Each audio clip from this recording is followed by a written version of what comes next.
pertama adalah manusia jatuh ke dalam dosa. Sebelum saya akan menjelaskan lagi tentang meterai ketujuh dan apa yang harus ditindaklanjuti sesudah memakan roti kehidupan atau pesan atau daging anak manusia atau menerima terang, dihidupkan oleh terang. Karena yang kedua adalah pelayanan mempelai wanita yang adalah suara penghulu malaikat. Dan misteri yang ketiga adalah sangkakala Allah.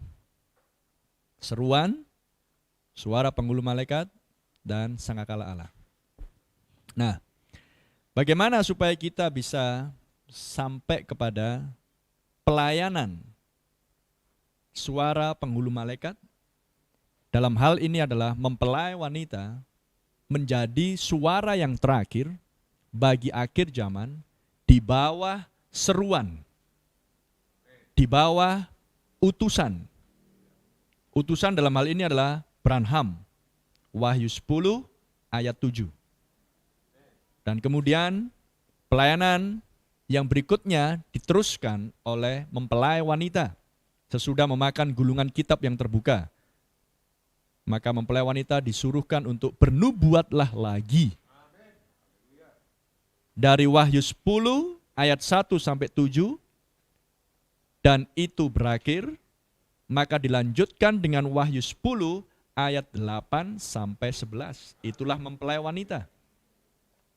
Wahyu 10 ayat 1 adalah Kristus sendiri, Tuhan yang turun dari sorga, berselubungkan di dalam dagingnya Branham, dan sesudah Branham tiada, Nabi Tuhan tiada, secara tubuh fisik di bumi, maka Kristus sekarang ada di dalam tubuh yang berikutnya, jasmani yang berikutnya, yang secara keseluruhan disebut tubuh Kristus atau mempelai wanita di akhir zaman. Secara detailnya, Kristus dalam rupa Roh Kudus harus ada di dalam setiap individu. Ya kan?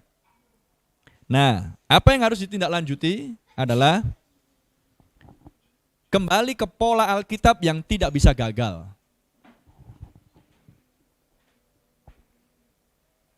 Kesalahan teologia adalah tidak bisa membaca blueprint atau rancang biru. Kesalahan teologia adalah tidak bisa membaca akan pola.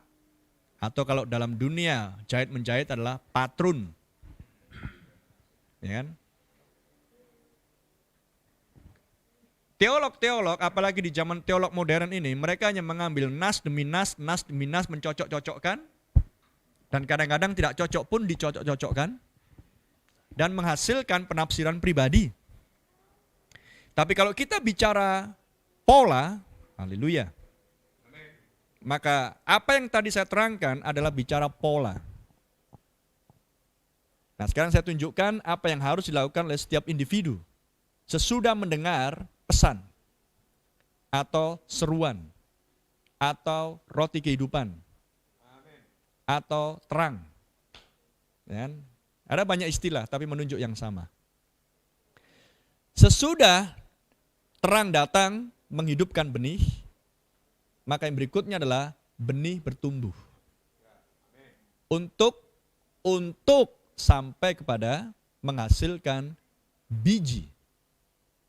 Biji yang sama, buah yang sama, yang dulunya masuk ke dalam tanah. Itu kalau kita bicara hubungan antara terang dan benih atau biji. Dan biji ini dulunya mati, tertutup dengan tanah, dalam hal ini di dalam kegelapan. Sama seperti di Kejadian 1, tertutup dengan air di dalam kegelapan. Bumi tidak berbentuk dan kosong, Alkitab katakan. Dan diliputi dengan kegelapan. Sampai kemudian terang datang. Haleluya. Nah, dengan pola yang sama, maka bicara hubungan antara terang dan benih, maka terang datang, itulah pesan, keluar dari mulut Branham, penyingkapan misteri, ketujuh guru, maka menghidupkan benih, dan berikutnya benih bertumbuh. Dan benih ini kita ilustrasikan dengan gandum. Maka benih ini harus bertumbuh melewati tahapan demi tahapan. Tahapan yang sesudah dia diterangi, sesudah dia dihidupkan adalah tahapan tangkai, tunas. Kemudian tahapan yang berikutnya dia menjadi daun dan seterusnya. Dan dari daun kemudian dia menjadi bunga dan kemudian menghasilkan bentuk kulit sekam. Bulir. Tapi bulir di sini masih bulir yang dibungkus dengan kulit sekam. Dari tahapan tangkai, daun, kulit sekam. Dan setelah kulit sekam, maka bulir harus terlepas dari kulitnya.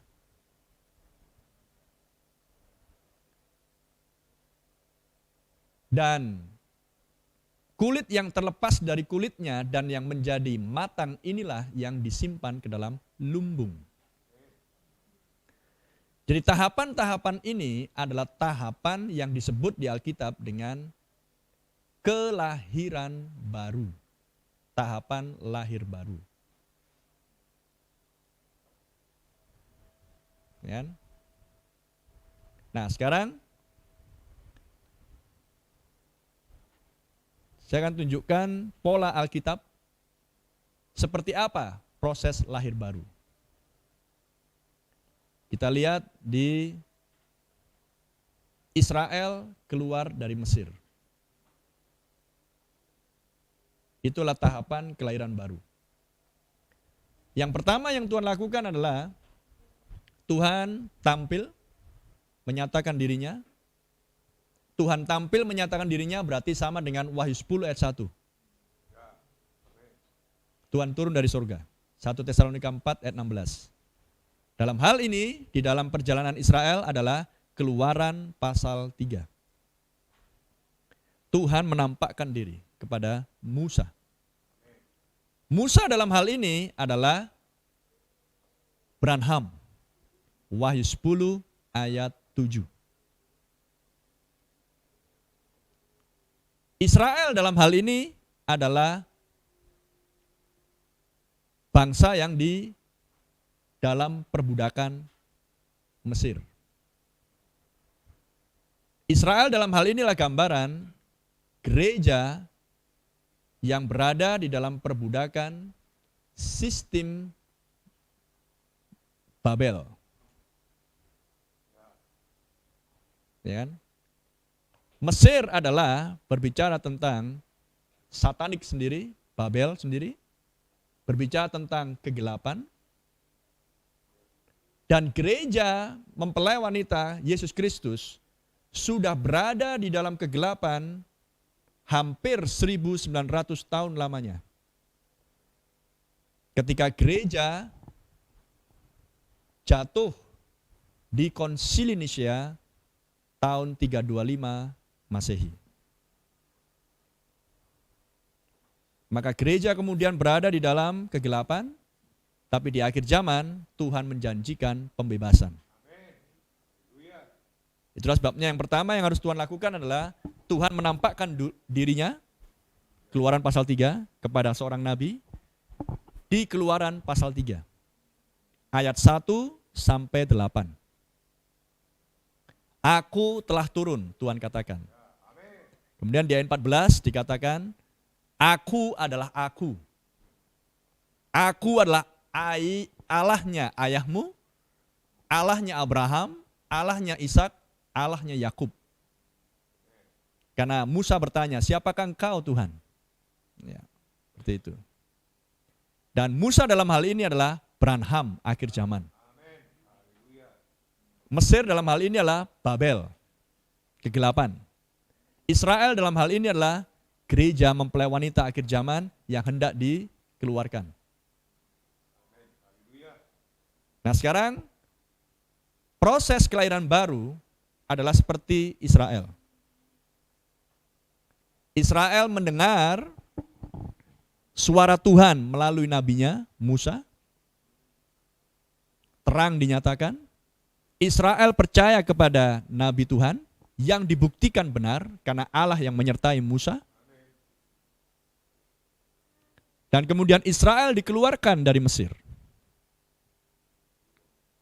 Nah, hal yang sama dengan kita. Saya akan terangkan tahap demi tahap. Tapi tidak mendetail.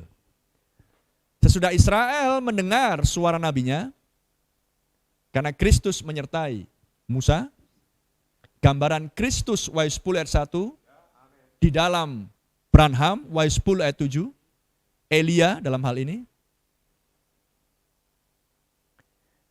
mengumandangkan 7 guru, pesan itu sendiri, Israel spiritual, individu-individu dari berbagai bangsa mendengar pesan ini. Dan Anda percaya. Amin. Gak ada yang perlu ngajari. Tidak ada yang perlu mengajari saudara. Anda mendengar, Anda percaya. Amin. Sesuatu di dalam Anda merespon. Dan sesuatu itu tidak ada kaitannya dengan intelektual. Tidak ada kaitannya dengan kecerdasan. Tidak ada kaitannya dengan pendidikan. Sesuatu yang di dalam Anda, itulah benih yang merespon. Makanya tadi saya katakan hubungan antara terang dan benih. Kalau dia benih, dia akan merespon terang. Amin. Tapi kalau dia batu, walaupun terang datang, dia nggak akan merespon. Dia akan diem aja, tegar tengkuk. Ya kan? Maka Israel merespon. Dan sesudah Israel merespon, gambaran saya merespon pesan. Dan sesudah saya merespon, Israel merespon, Israel dikeluarkan dari Mesir. Saya dikeluarkan dari gereja. Gereja denominasi. Dalam hal ini, dari tradisi gereja Pentakosta. Oh brother, saya dari HKBP Protestan. Oh saya dari Lutheran. Oh saya dari Metodis. Enggak. Tetap Pentakosta. Karena kita sekarang zamannya Pentakosta. Karismatik. Laodikia, suam-suam kuku. Bisa nangkap ya? Secara individual Anda boleh berbeda, merek-mereknya apa aja. Tapi secara zaman, kita berada di zaman Laodikia. Karena zaman Lutheran adalah zaman Sardis. Zamannya Metodis adalah zamannya Philadelphia. Dan sekarang kita ada di zaman Laodikia, maka kita berada di zamannya Pentakosta karismatik.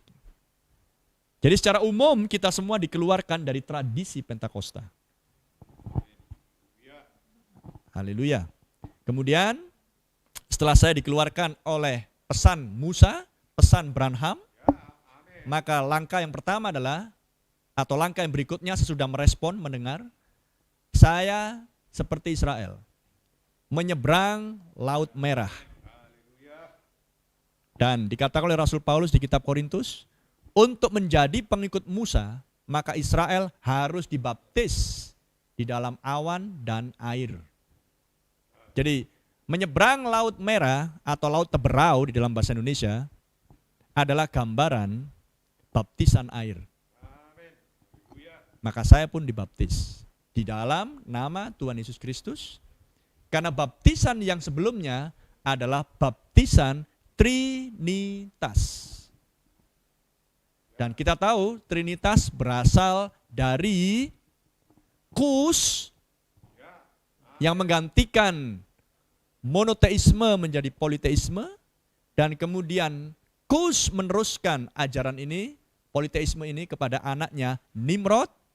Dan kemudian Nimrod menguasai bangsa-bangsa, maka seluruh bangsa di zamannya itu menyembah politeisme. Banyak Tuhan, banyak dewa. Itulah Trinitas. Tapi Trinitas sendiri lahir dengan istilah Trinitas di abad yang ketiga, di Konsili Nicea, tahun 325 Masehi. Tapi kita bisa melihat Trinitas di abad 3 di Kejadian 11. Itulah polanya. Nah, sekarang setelah saya dibaptis, maka kemudian Israel masuk ke padang gurun, dan di padang gurun Israel diberikan perintah, 10 perintah Allah. Dan di padang gurun Israel diperintahkan untuk mempersembahkan korban darah melalui binatang. Dan darah itu adalah untuk menyucikan mereka, menahirkan mereka. Seperti contoh,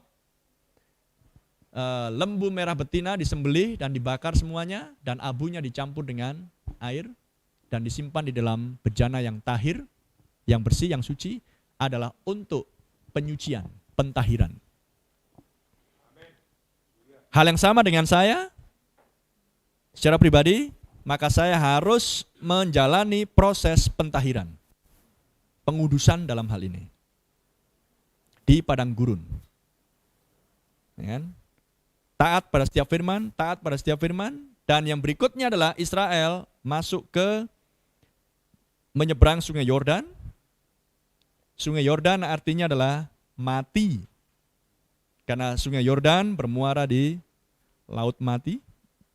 Dan menyeberang sungai Yordan adalah gambaran bahwa kita sudah mati terhadap semua dosa-dosa. Keinginan berbuat dosa. Dan kemudian Israel masuk ke tanah perjanjian. Tanah perjanjian adalah gambaran baptisan Roh Kudus. Dan saya pun juga menjalani yang sama. Harus sampai ke baptisan Roh Kudus.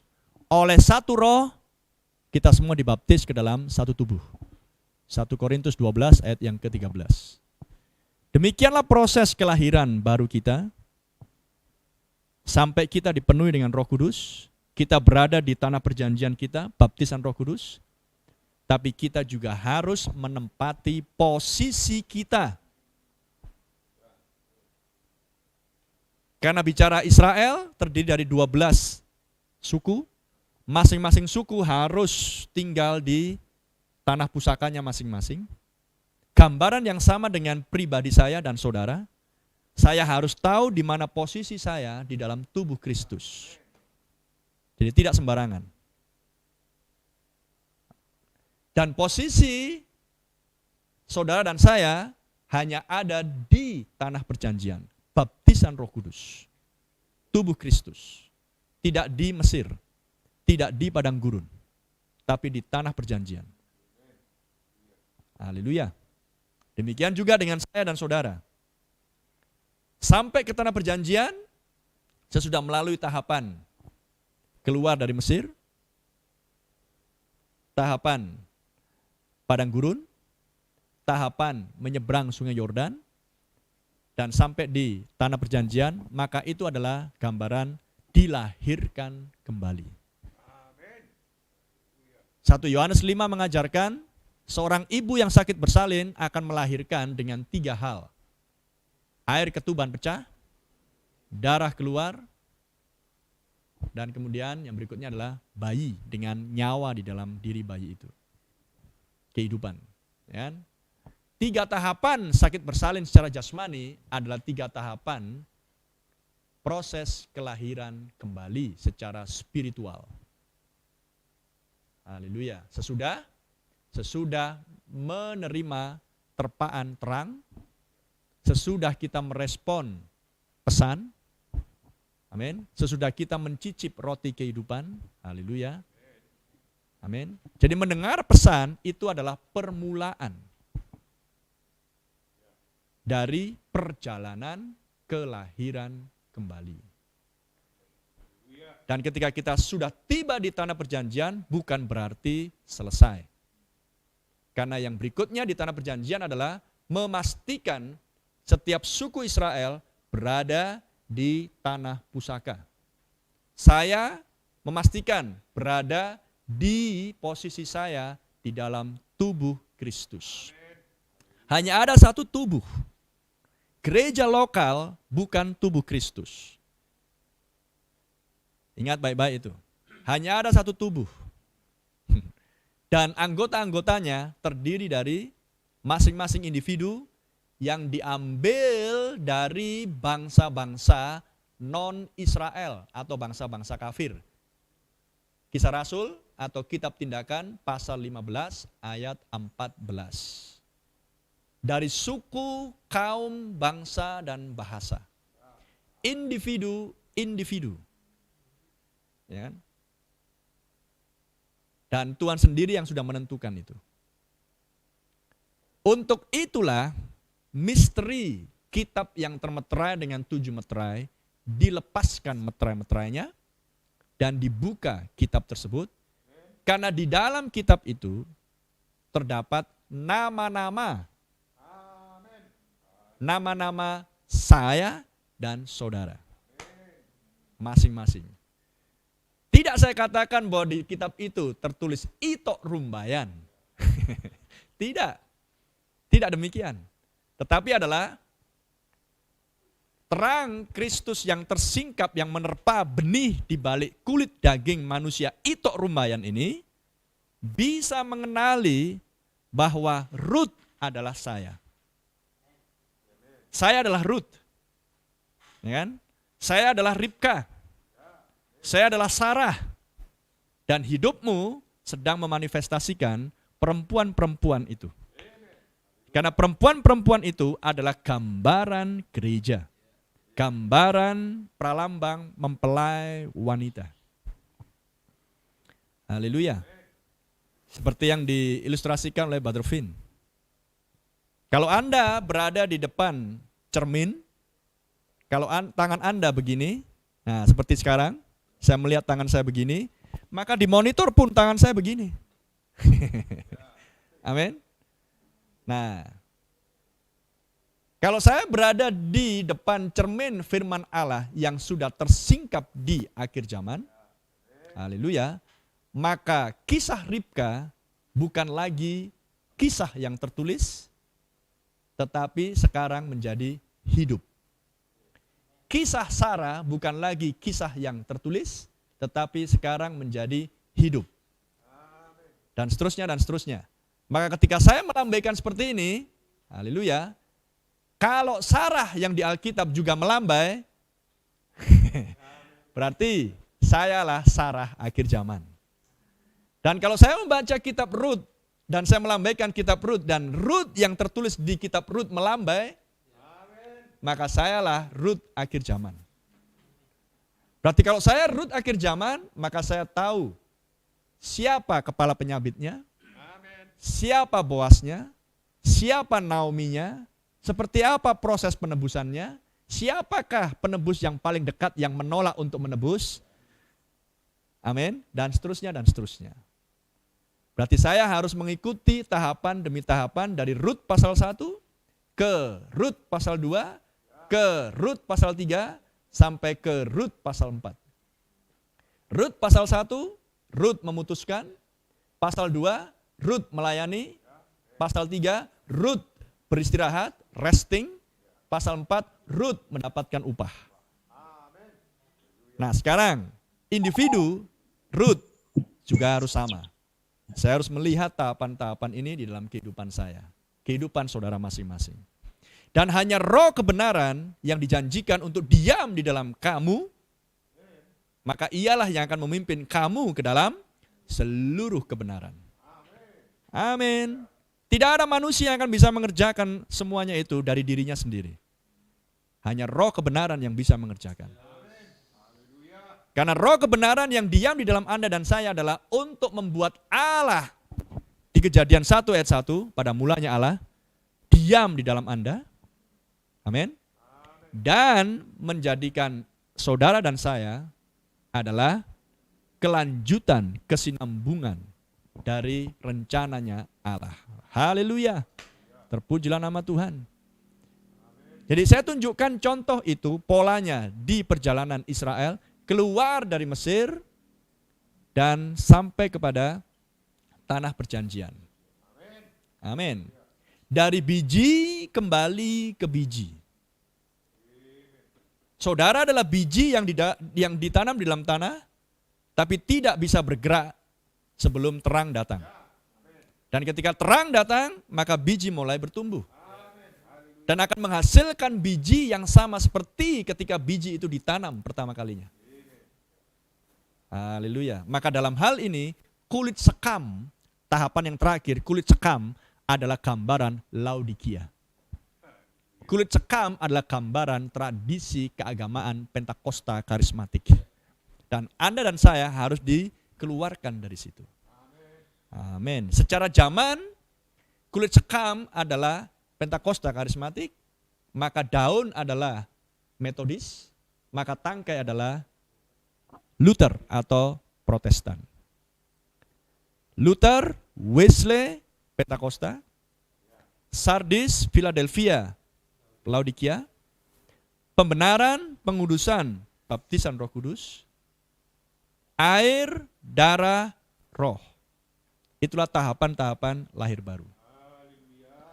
Amin. Dan saya ambil contoh satu lagi. Gereja Perjanjian Baru di zaman Tuhan Yesus.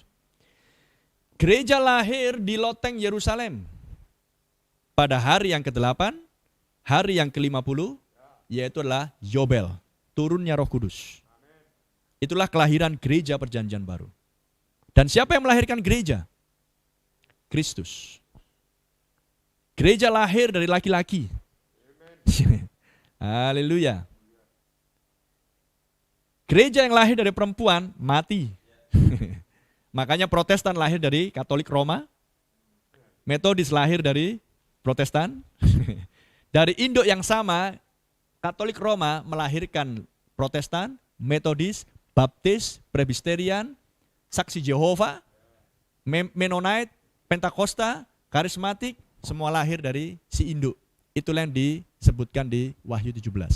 Tapi Kristus hanya melahirkan satu gereja. Firman itu melahirkan satu gereja. Dan Yesus sudah berkata, di atas batu karang ini, aku akan mendirikan gerejaku. Tunggal. Itulah yang disebut dengan tubuh Kristus atau mempelai wanita. Haleluya. Maka gereja Perjanjian Baru dalam hal inilah gereja mula-mula lahir dari proses yang sama. Gereja mendengar suara Yesus Kristus, Immanuel pada waktu di bumi. Karena Yesus sendiri yang memilih murid-muridnya. Kemudian Yesus berdoa untuk pengudusan bagi murid-muridnya. Yohanes 17. Firman-Mu adalah kebenaran, dan kebenaran itulah yang menguduskan-Mu. Berarti gereja di dalam pelayanan Yesus Kristus pada waktu di bumi sudah menjalani dua tahapan. Pembenaran, air, pengudusan, darah. Tapi belum menerima roh. Karena Yesus harus disalibkan, mati, bangkit, dan naik ke surga. Baru Roh Kudus turun dari surga. Amin. Dan tercurahlah Roh Kudus, dan kemudian Roh Kudus membagi-bagi dirinya, lidah-lidah api, dan diam di dalam 120 orang muridnya. Haleluya. Maka dengan demikian, gereja dibaptis Roh Kudus. Dipenuhi Roh Kudus, dimeteraikan Roh Kudus. Pembenaran, pengudusan, dimeteraikan Roh Kudus atau baptisan Roh Kudus. Haleluya. Barulah gereja bersuara. Amin. Barulah gereja bernubuat. Barulah gereja berkhotbah. Amin. Pola ini tidak pernah berubah. Tuhan tetap dengan polanya. Untuk menghasilkan lagi pelayanan gereja akhir zaman. Amin. Dengan pola yang sama, karena gereja akhir zaman adalah pelayanan tahapan yang kedua dari 3 rangkap misteri meterai ke-7 kedatangan Tuhan, yaitu adalah yang pertama, seruan, pelayanan Branham, yang kedua, suara penghulu malaikat, mempelai wanita di akhir zaman, dan tahapan yang ketiga adalah sangkakala Allah. Kebangkitan orang-orang kudus, pertemuan di udara. Amin. Jadi kita sekarang yang masih hidup, sekarang yang meneruskan pelayanan daripada seruan itu sendiri. Tapi untuk bisa menjadi bagian di dalam tahapan yang kedua, masing-masing saudara harus menjalani proses yang sama. Seperti Israel keluar dari Mesir, seperti gereja yang dibenarkan dan yang dikuduskan dan kemudian dipenuhi Roh Kudus di loteng Yerusalem. Jadi masing-masing individu harus menjalani hal yang sama. Puji nama Tuhan, ya kan? Dan sekarang sesudah saya tunjukkan dua pola ini dan masih banyak pola yang lain yang mengikuti. Maka apa yang harus dilakukan oleh setiap individu? Karena Tuhan sendiri yang sudah menentukan dan yang sudah memilih seberapa banyak individu yang ada di negeri Indonesia yang adalah bagian dari mempelai wanita Yesus Kristus yang nama-namanya ada di dalam kitab kehidupan anak domba Allah. Tuhan sendiri yang tahu jumlahnya. Amin. Itulah pekerjaan melemparkan jala. Sehingga jala dilemparkan melalui cara-cara konvensional, door to door, atau berteriak di jalan, atau menjumpai individu ke individu, ya kan? Atau berkhotbah di gereja-gereja, bahkan juga melemparkan jala melalui dunia maya internet, melalui Facebook, dan lain sebagainya, melalui YouTube, melalui website. Dan kemudian ikan-ikan yang terjala akan dipisahkan dan disimpan ke dalam pasu-pasunya, seperti itu.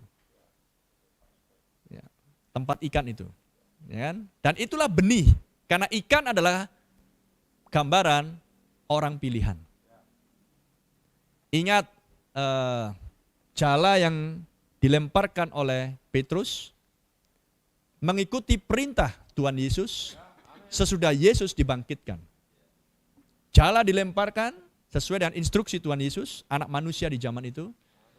Maka yang masuk ke dalam jala itu 153 ekor ikan. Angka 153 dalam bahasa Ibrani artinya adalah semua anak-anak Allah. Jadi yang masuk ke dalam jalannya Petrus bukan kambing, bukan ular, bukan kalajengking, bukan kura-kura, hanya ikan. Itulah ikan-ikan pelangi besar di dalam pelayanan tarikan yang ketiga. Amin. Terpujilah nama Tuhan. Nah, jadi jala dilempar ke seluruh Indonesia dari Sabang sampai Merauke, maka tersangkutlah, masuklah di situ saudara kita Paulus di Sorong, Papua. Kan gitu kan? Kemudian masuklah di sini saudara kita yang berasal dari Jambi, yang berasal dari Ambon, yang berasal dari Pulau Jawa, Nias, dan seterusnya, dan seterusnya. Nah, jiwa-jiwa ini harus terus diberi makan oleh firman. Karena mempelai wanita adalah meneruskan seruan. Dan pelayanan mempelai wanita adalah pelayanan 5 jawatan. Dan setiap individu ikan-ikan itu atau domba-domba itu, Yohanes 10 katakan, dombaku mengenal suara gembala. Gembala dalam hal ini adalah Kristus sendiri. Wahyu 10 ayat 1. Nah, sesudah pelayanan Branham secara tubuh jasmani berakhir, maka Kristus Gembala Agung ini ada di dalam 5 jawatan. Efesus pasal 4. Maka setiap individu domba-domba harus digembalakan, sebab prinsip domba adalah domba tidak bisa memimpin dirinya sendiri. Domba hanya bisa dipimpin dan mengikuti gembala. Dan bukan gembala yang palsu, tapi gembala yang asli. Yeremia 3 ayat 15. Aku akan mengangkat pastor-pastor, pastor adalah gembala, dan yang akan memberi makan kamu dengan pengetahuan dan pengertian. Haleluya. Dan tipe pastor ini adalah tipe pastor yang sudah memakan gulungan kitab yang terbuka, seperti yang dilakukan oleh Yehezkiel. Dan apa yang dilakukan oleh Yehezkiel ada di Wahyu 10 ayat 8 sampai 11. Memakan gulungan kitab yang terbuka. Haleluya. Lantas bagaimana caranya memberi makan ketika jiwa-jiwa ini berserak dari Sabang sampai Merauke, bahkan ada yang di Sarawak, Malaysia, Sister Sim Alice, bahkan ada yang di Singapura, Sister Maria Noah. Apakah mungkin seorang pastor akan terbang setiap minggu sana sini atau setiap hari? Tidak mungkin. Lantas apa yang dilakukan? Teknologi. Bukankah internet juga teknologi yang dipakai untuk menyebarkan pesan? Jadi teknologi dipakai sebatas. Ada limit. Ya, sama seperti manusia jatuh ke dalam dosa. Kemudian ditemukanlah teknologi baju. Bukankah baju juga adalah pakaian, adalah juga bagian dari sains? Teknologi, ya, seperti itu. Dan baju ini dipakai dengan ada batasnya. Dan ketika baju dipakai dengan tanpa batas, makanya muncul baju bikini. Ya kan, pakaian seksi atau yang disebut dengan kurang bahan. Sehingga gereja Pentakosta Karismatik banyak yang datang ke gereja bajunya kurang bahan. Gereja Protestan, kalau Anda datang atau Anda lihat di dalam kebaktian pemuda-pemudi, maka semua roknya tidak ada yang panjang alias dengkul ke atas. Itulah kalau baju dipakai dengan tanpa batas. Ya. Dan sekarang di Olimpiade Tokyo, lebih gila lagi. Di Olimpiade Tokyo, dan inilah yang pertama kali di Olimpiade, peraturan bagi atlet perempuan adalah memakai baju seksi. Ya. Sehingga tim bola voli pantai Norwegia mendapatkan denda karena menolak memakai pakaian bola voli bikini. Tim atlet perempuan Norwegia. Walaupun yang dipakai oleh tim perempuan atlet Norwegia juga seksi juga. Tapi masih 70% ketimbang yang peraturan Olimpiade yang memang sudah 99%. Alias nggak usah pakai baju aja sekalian. Renungkan hal itu. Jadi kita memakai teknologi sebatas, ada limitnya. Itulah sebabnya di Telegram saya umumkan, jangan memakai Facebook, Instagram, dan lain sebagainya. Kecuali untuk urusan bisnis, pekerjaan, dan seterusnya. Ada hal tertentu yang bisa dipakai, tapi jangan kebablasan. Sehingga masuk ke area pelayanan, padahal saudara tidak ditunjuk untuk masuk ke hal-hal itu. Ya, jadi kita harus tahu, menempatkan posisi kita sebagai dombanya Allah. Haleluya. Saya tidak alergi dengan teknologi. Saya tidak anti dengan teknologi, tapi sebagai seorang penjaga di menara pengawas, maka saya selalu mengingatkan, jangan kebablasan. Amin. Terpuji nama Tuhan. Hal yang sama dengan uang. Uang juga dicetak dan itulah teknologi pencetakan uang. Tapi kalau uang tidak dipakai untuk kerajaan Allah, Nabi katakan, itu adalah kenajisan. Ya. Seperti itu. Dan seterusnya dan seterusnya. Jadi saya sudah tunjukkan kepada saudara Paulus dan saya percaya yang lain pun mendapatkan pengertian yang lebih jelas tentang kelahiran kembali. Sehingga saudara bisa menindaklanjuti apa yang harus dilakukan. Maka dalam hal ini, apa yang harus dilakukan oleh seorang yang sudah merespon pesan ini adalah dia harus masuk ke dalam baptisan, air dalam hal ini, sama seperti menyeberang Laut Merah, sama seperti di kitab Tindakan, orang-orang baru itu sesudah mendengar khotbah Petrus, maka mereka memberi diri dibaptis, ya kan? Dan yang berikutnya adalah pengudusan, dan yang berikutnya adalah baptisan Roh Kudus. Satu ayat saya tunjukkan.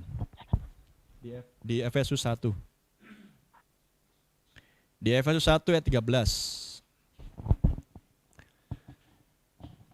Di dalam dia kamu juga karena kamu percaya, saya bacakan dalam bahasa Inggris. In whom ye also trusted, di dalam Dia juga kamu percaya, after that ye heard the word of truth, the gospel of your salvation. Sesudah kamu mendengar firman kebenaran, yaitu Injil keselamatanmu. In whom also after that ye believe, di dalam Dia juga, sesudah kamu percaya, sealed with that Holy Spirit of promise. Sesudah kamu percaya, kamu dimeteraikan dengan Roh Kudus yang dijanjikan. Jadi jelas dikatakan oleh Rasul Paulus di sini, tahapan untuk memperoleh Roh Kudus yang dijanjikan adalah mendengar pesan itu, roti kehidupan, di zaman ini melalui khotbah Branham. Dan yang berikutnya adalah sesudah mendengar, percaya, menerima. Dan yang berikutnya adalah bertindak. Bertindak dalam hal ini adalah dibaptis, melewati pengudusan, padang gurun, menyeberang sungai Yordan, mati atas setiap dosa, dan kemudian sampai kepada baptisan Roh Kudus di tanah perjanjian. Tanah perjanjianlah gambaran baptisan Roh Kudus. Dan kemudian memastikan tanah pusaka. Berbicara tentang adopsi. Itulah Roh Kudus. Jadi untuk menerima Roh Kudus harus ada tahapan demi tahapan, tidak bisa langsung.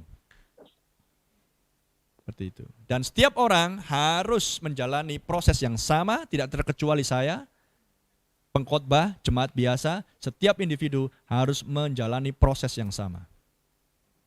Dari Mesir kembali ke tanah perjanjian. Dari biji kembali ke biji. Melalui proses 3 tahapan kelahiran, sakit bersalin, air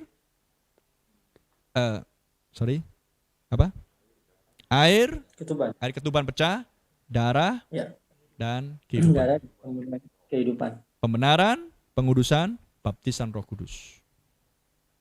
Nah, itulah tahapan, itulah pola. Ya. Ya. Dan dan tahapan-tahapan inilah kemudian kita detailkan satu demi satu. Ya. Jadi baptisan air dalam nama Tuhan Yesus Kristus adalah di bagian tahapan pertama, pembenaran. Sesudah kamu mendengar firman kebenaran, dalam hal ini adalah pesan ke-7 guru, meterai ke-7 yang tersingkap melalui mulut Branham. Sesudah kamu percaya, haleluya. Bukti orang percaya adalah menindaklanjuti semua instruksi yang sudah disampaikan oleh Roh Kudus melalui pelayanan Branham dan yang sekarang dilanjutkan oleh pelayanan 5 jawatan. Haleluya. Terpujilah nama Tuhan.